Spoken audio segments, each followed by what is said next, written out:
सभापतल पर देना चाहे वो दे सकते हैं इस विषय के ऊपर। आदरणीय सदस्य श्री संदीपन भोमरे जी।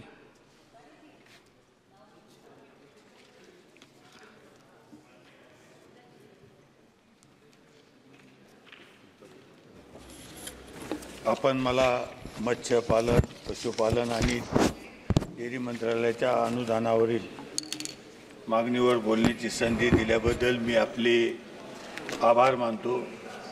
आणि नुकताच केंद्र सरकारने अंतरिम संकल्प सादर केला। या अर्थसंकल्पात शेतकऱ्याला प्राधान्यक्रम देण्यात आला आहे। त्याच्या सर्वांगीण विकासासाठी सरकार कटिबद्ध असल्याचे संकल्पात दिसून आले।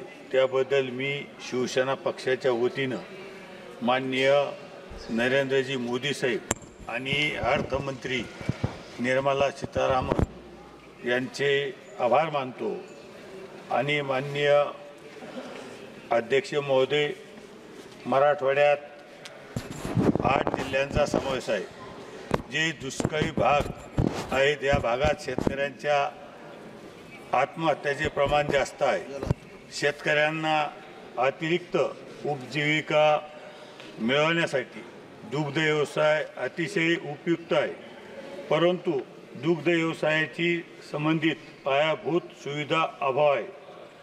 माननीय अध्यक्ष महोदय, या भागातील शेतकऱ्यांना चाऱ्याची मोठी टंचाई भासत असल्याने त्यांना चढ्या भावाने चारा विकत घ्यावा लागतो। त्यामुळे दूध उत्पादनाचा खर्च वाढतो। दुधाची किंमत कमी ठेवण्यासाठी शेतकऱ्यांना परवडणाऱ्या दरात चारा, बियाणे, दुभत्या जनावरांसाठी विमा संरक्षण इत्यादी उपलब्ध करून देणे अत्यंत गरजेचे झाले आहे। माननीय अध्यक्ष महोदय, मराठवाड्यातील 8 जिल्ह्यांमध्ये पशुखाद्य निर्मितीचे कारखाने नाहीत। मका, तेलबिया, गूळ मुबलक प्रमाणात उपलब्ध आहे। पशुखाद्य निर्मितीचे कारखाने सुरू करण्याची नितांत गरज आहे, जेणेकरून पशुखाद्य उत्पादन स्थानिक पातळीवर करता येईल आणि उत्पादन खर्चही कमी होईल। यासोबतच पशुखाद्यावरील खर्च कमी करण्यासाठी 50 मेट्रिक टन प्रतिदिन पशुखाद्य निर्मिती प्रकल्प शासन किंवा सहकारी संस्थेमार्फत उभारण्यासाठी शासन स्तरावर प्रयत्न व्हावे। माननीय अध्यक्ष महोदय, शेतकऱ्यांना दुभती जनावरे घेण्यासाठी निधीची मराठवाड्यासाठी स्वतंत्र तरतूद करावी। मी माननीय कृषी मंत्री श्री शिवराजसिंह चौहान साहेब यांना विनंती करतो की दुग्धोत्पादक शेतकऱ्याला दुभत्या जनावरांच्या खरेदीसाठी 100% अनुदान द्यावे, जेणेकरून दुग्ध उद्योगाला चालना मिळेल। अध्यक्ष महोदय, आज मराठवाड्यात वीर्य संकलन केंद्र व बैल संशोधन केंद्र उपलब्ध नाही। आणि अध्यक्ष महोदय, मराठवाड्यात दुधाचे उत्पादन मागणीपेक्षा जास्त तर दुधाचे दर घसरतात आणि दुग्ध उत्पादकांना तोटा सहन करावा लागतो। मराठवाड्यात दूध भुकटी प्रकल्प नसल्यामुळे दुधाच्या वाहतुकीचा खर्च वाढतो। मराठवाड्याचे हित लक्षात घेऊन औरंगाबाद जिल्हा दूध संघाला 100% अनुदानावर प्रतिदिन 20 टन दूध पावडरचा कारखाना देण्यात यावा। माननीय सभापती महोदय, दुग्ध उत्पादन आणि प्रक्रिया खर्चामध्ये प्रामुख्याने वीज, वाहतूक खर्च यांचा समावेश होतो।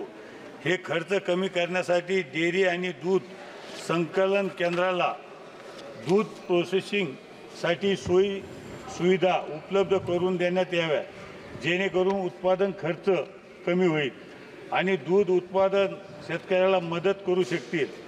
दूध दर हा हमी भावाने शासन स्तरावर ठरवून दूध उत्पादनांना दिलासा द्यावा। दूध दर हा गाईचा किमान 50 रुपये असावा। माननीय अध्यक्ष महोदय, शुद्ध दुधाचे उत्पादन वाढवण्यासाठी आणि दुग्ध व्यवसाय तसेच दुग्धजन्य जनावरांचे संगोपन इत्यादीशी संबंधित रोजगार निर्माण करण्यासाठी मराठवाड्यात दुग्ध परीक्षण आणि संशोधन केंद्राची गरज आहे। मी माननीय कृषी मंत्री विभागाला विनंती करतो की संभाजीनगर जिल्ह्यात प्रशिक्षण व संशोधन केंद्र सुरू केल्यास मराठवाड्यातील 8 जिल्ह्याचा त्याचा फायदा होईल. अध्यक्ष महोदय, ग्रामीण भागामध्ये उत्पादकासाठी सुरू केलेल्या गोकुळ मिशन दुग्ध योजनेमध्ये 200 गायीसाठी ही योजना राबवली जायची. त्यामुळे फक्त मोठ्या शेतकऱ्यांना त्याचा फायदा व्हायचा. मी सरकारला विनंती करतो की गोकुळ मिशन योजनेमध्ये बदल करून 25 गायीसाठी सुद्धा ही योजना राबविण्यात यावी. त्यामुळे लहान शेतकऱ्यांना अध्यक्ष महोदय याचा फायदा निश्चित झाल्याशिवाय राहणार नाही. आणि अध्यक्ष महोदय, की सगळ्यात महत्त्वाची एक मराठवाड्यात जो विषय की मराठवाड्यात सगळ्यात जास्त भेसळयुक्त दूध हे विकल्या जातं. तर माझी आपल्याला विनंती आहे की राष्ट्रीय पातळीवर हे जे भेसळयुक्त जे दूध विकल्या जातं तर त्याच्यावर राष्ट्रीय पातळीवर त्याच्यावर कारवाई केल्या जावे अशी मी आपल्याला विनंती करतो. आणि मला जे आपण बोलण्यासाठी संधी दिली त्याबद्दल मी आपले आभार व्यक्त करतो. धन्यवाद. माननीय